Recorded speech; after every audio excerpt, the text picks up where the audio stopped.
എന്തായി പോണ്ടേ? എന്തിനാ വിളിപ്പിച്ചെന്ന് പറഞ്ഞില്ല. അതല്ലൊരു സർപ്രൈസ് അല്ലേ, എന്നാ പോവാ.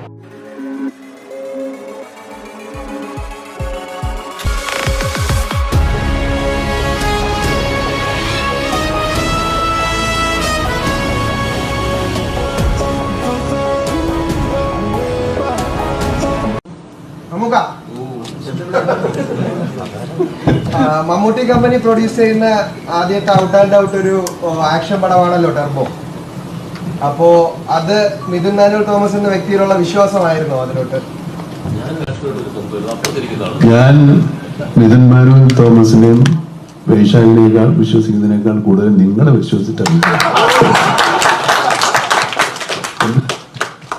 അല്ലാതെ എനിക്ക് ഇവരെ ഞങ്ങളുമൊക്കെ നിങ്ങളെ വിശ്വസിച്ചിട്ട് വരുന്നത്. കാരണം ഇത് പ്രേക്ഷകർ സ്വീകരിക്കുമെന്നാണ് ഞാൻ ഉൾപ്പെടെയുള്ള എല്ലാ സിനിമാ പ്രവർത്തകരും വിചാരിക്കുന്നതും അങ്ങനെയാണ് ഇറങ്ങിത്തിരിക്കുന്നത്. ചിലരുടെയൊക്കെ ഊഹങ്ങളൊക്കെ തെറ്റിപ്പോകും, ചിലരൊക്കെ ശരിയാവും. എല്ലാവർക്കും എപ്പോഴും എല്ലാം ശരിയാവില്ല.